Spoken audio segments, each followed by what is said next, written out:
For most of human history, food decided who survived and who did not. Before borders hardened, before flags mattered, before ideology hardened into doctrine, people followed calories.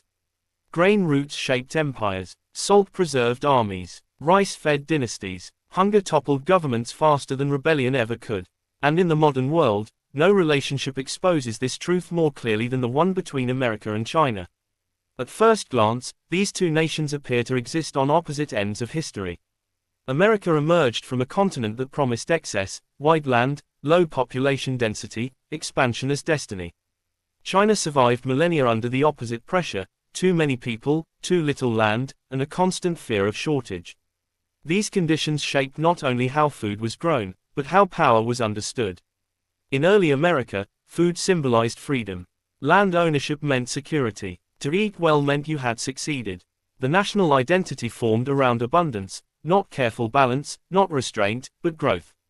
Waste was not immoral, it was invisible. The American table became a promise that tomorrow would always be bigger than today. In China, food carried a different meaning. It was discipline, control, survival. Cooking evolved as an act of efficiency, not indulgence. Every scrap mattered, every technique served a purpose. Flavor was not excess, it was optimization. Feeding many with little was not tradition. It was necessity enforced by history. When Chinese laborers crossed the Pacific in the 19th century, they carried this discipline into a society built on excess. They worked longer hours, they survived on less, they cooked cheaply and efficiently. And in a nation where scarcity anxiety lived just beneath the surface, this adaptability was seen not as strength, but as threat. Food became the language of fear. Newspapers did not describe Chinese labor as competitive, they described it as inhuman. They did not critique efficiency, they depicted contamination. Kitchens were transformed into symbols of danger. Unfamiliar ingredients became evidence. Eating differently became proof of not belonging. This fear was never about food safety. It was about control. To accept Chinese food as legitimate would mean accepting Chinese labor as equal. To fear the food was to justify exclusion. Laws followed panic, not logic. The Chinese Exclusion Act closed borders, but the cultural groundwork had already been laid at the dinner table. Yet even as people were rejected, their food remained useful. American cities grew rapidly. Factories demanded workers. Workers needed cheap meals. Chinese cooks adapted once again. Flavors softened. Ingredients substituted. Dishes invented not to preserve heritage, but to survive hostility. Chop suey was not a recipe passed down through generations. It was an answer to pressure. A bridge built under threat. This pattern would repeat for the next century. As America industrialized, food became infrastructure. Refrigeration, canning, rail transport, and later highways transformed eating into logistics. Consistency replaced tradition. Uniformity replaced locality. The goal was no longer nourishment, it was scale. China entered the 20th century under collapse. War dismantled farmland. Invasion disrupted harvests. Revolution reshaped ownership. Hunger was not an abstraction. It was political reality. Governments rose and fell based on whether people could eat. When the Communist Party took power, food became central to legitimacy. Feeding the population was not a policy goal, it was survival for the state itself. Collectivization promised equality but often delivered catastrophe. The Great Leap Forward stands as one of history's clearest warnings: ideology cannot replace calories. Tens of millions starved. The lesson was permanent. Across the ocean, America framed abundance as proof of superiority. Grocery stores overflowed. Portion sizes expanded. Waste disappeared behind fluorescent lights. Eating excessively became patriotic. Food became propaganda without needing to say so. The Cold War transformed food into strategy. Grain shipments were leverage. Aid was influence. Sanctions targeted stomachs, not armies. China, isolated and scarred by famine, learned that dependence was vulnerability. Self-sufficiency became doctrine, even when it was impossible. When relations thawed in the late 20th century, food was one of the first bridges rebuilt. Soybeans, wheat, cooking oil, animal feed. American farms fed Chinese cities. Chinese factories fed American markets. Each side believed it was winning something. Globalization accelerated what history had prepared. Supply chains stretched across oceans. Ingredients crossed borders multiple times before reaching a plate. Distance erased accountability. Responsibility dissolved into systems too complex to see. Food no longer belonged to places, it belonged to processes. China became central to global food infrastructure. Processing, packaging, additives, equipment, fertilizers, not just meals, but the mechanics of feeding billions. America became the consumption engine, demanding constant availability at the lowest cost. Chinese food in America evolved again. Restaurants standardized, menus simplified, authenticity became branding rather than reality. What began as survival cooking became utility cuisine.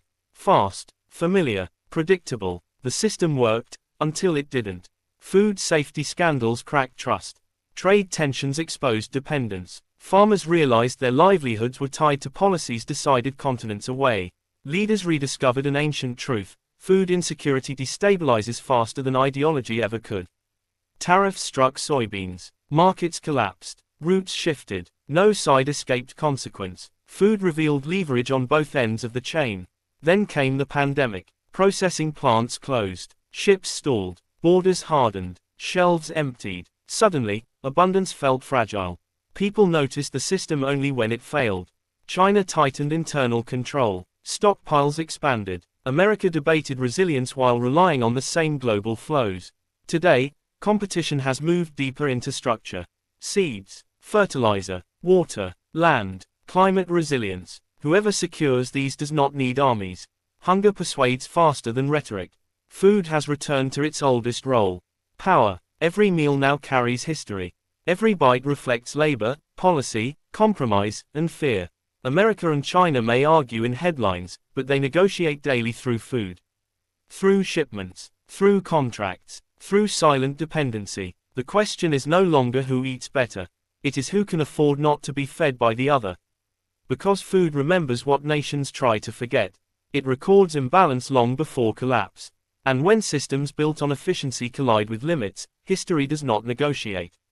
It eats first. Food has always been more than nourishment. It is memory, power, fear, comfort, and control, and nowhere is that clearer than in the long, tangled story between America and China, a story that begins not with politics or borders but with hunger and the simple need to eat, because in ancient China food was order itself, rice terraces carved into mountains like proof of discipline, kitchens run with ritual precision, meals shaped by philosophy where harmony on the plate reflected harmony in society, while in early America food meant survival, rough tables, salted meat, corn and fire, a cuisine born from scarcity and conquest rather than balance, and when these two worlds finally met it was not as equals but as strangers staring at each other across a table, one seeing refinement, the other seeing threat, and when Chinese laborers arrived to build railroads and cook for themselves, their food became the first language Americans heard, steam rising from pots behind laundry shops, unfamiliar smells drifting into streets already thick with fear,